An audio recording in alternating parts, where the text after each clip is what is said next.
Let's talk about insecure men who happen to be successful. Hi, my name is Dr. Natalie Jones. I'm a licensed therapist. I've been counseling men and women who have experienced abuse as well as those who have been perpetrators of abuse and other violent crimes. Um, I did a post on insecurity and this in men, and this commenter here says, "How about insecure men who happen to be successful?" So I think a good example of this would be the housewives. Real housewives of whatever. You pick a franchise. I believe that a lot of the breakups happen with the wives because of their success. Um, and, their husbands break up with them because of their success, and which leads to them starting to these men who start to become insecure. Their wives are now making money. Their wives are now getting fame. Their wives are now getting attention. Their wives are getting all of these sorts of brand and endorsement deals, and maybe even starting a business. All these sort of great things, but their husbands married a housewife, or they made an agreement for a housewife. And so when these women start blowing up, they start having a problem with that, which leads to a lot of them stepping outside of the marriage and having affairs. So now these men are looking for attention. They are, they're feeling insecure, and they're going to blame it on, hey, you've got this job now. You haven't made time for me. You haven't made space for me. So now I got to go to somebody else and get it. She's doing what you were supposed to be doing, right? So there is that. So I think there can be sort of this humbling when you become successful. There can also be this competitiveness.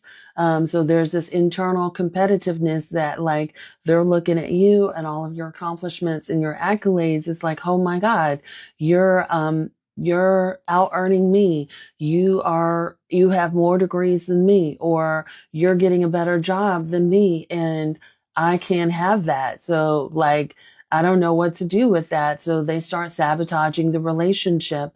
So they start pulling away, dragging their feet, or being confused on important life decisions, things, goals, and things that you guys may have talked about, such as maybe moving in together, getting married, having children, things like that. So there's all of this sort of like questioning, or not really being able to, nail down dates, or, confirm that commitment and things like that. So it's a big question mark about your relationship. You're now confused about where this person stands.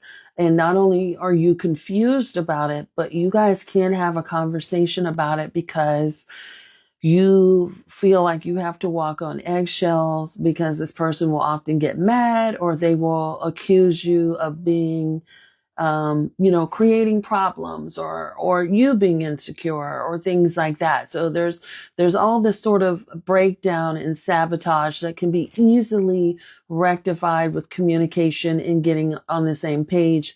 But that your attempts to communicate are met with resistance.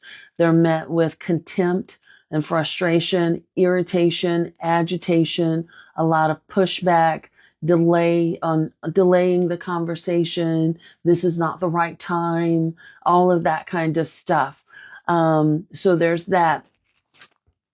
There is withholding of the things that you really want in a relationship.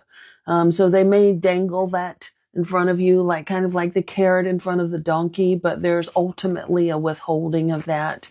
It might be like a baby. It might be like, again, going back to getting married. Like, so they may say it like, when you guys get into an argument, I was thinking about marrying you, I was thinking about making you the one, because they know that's what you want to hear. But again, nothing is really solid about that.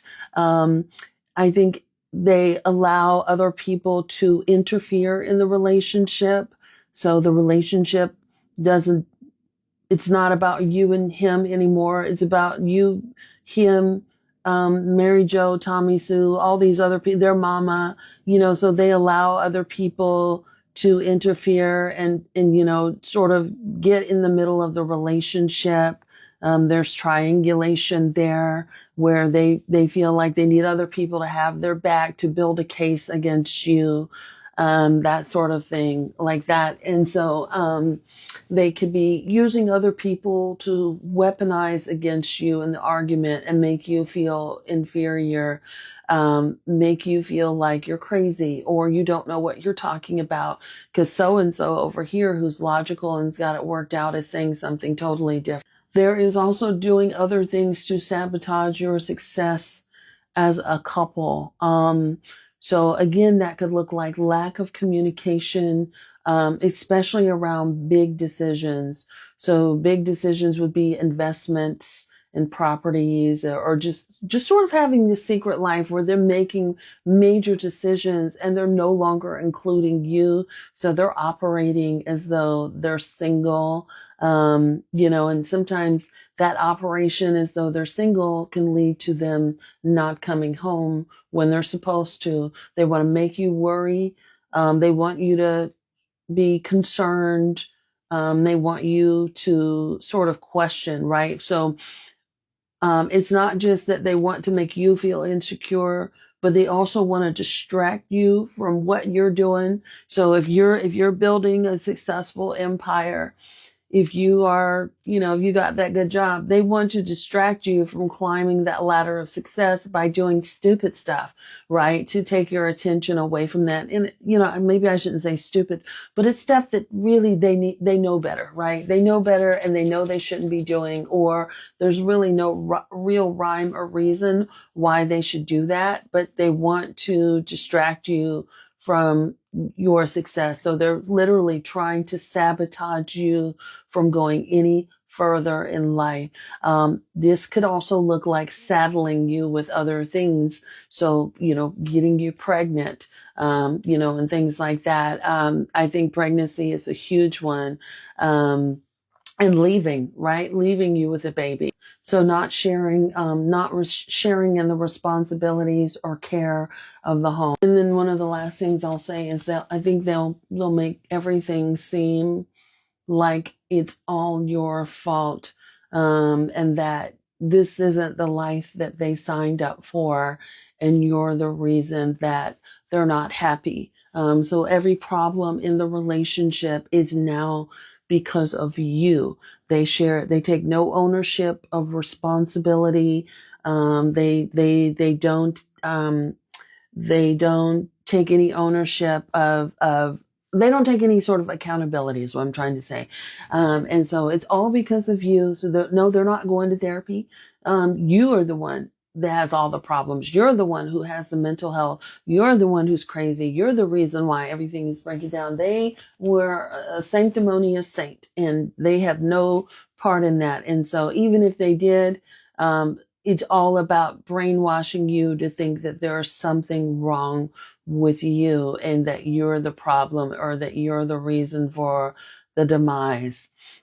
And the other things that they will do is threaten things. So they will threaten to leave or to stop doing, stop showing up in the way that they're supposed to do, and this threat is supposed to shock you back into order, right? It's supposed to get you to fall back in line and do what you're supposed to be doing. And that's the other thing. But, they stop cheering for you.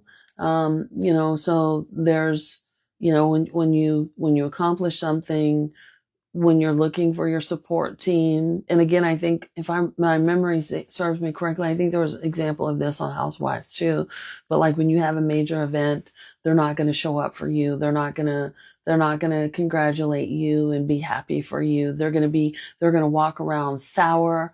They may even act out, start yelling, become loud, belligerent, drunk, and acting up at your event. So they try to sabotage things that are, happy times for you or people's perception of you. Hope that helps. Thanks, Ryan.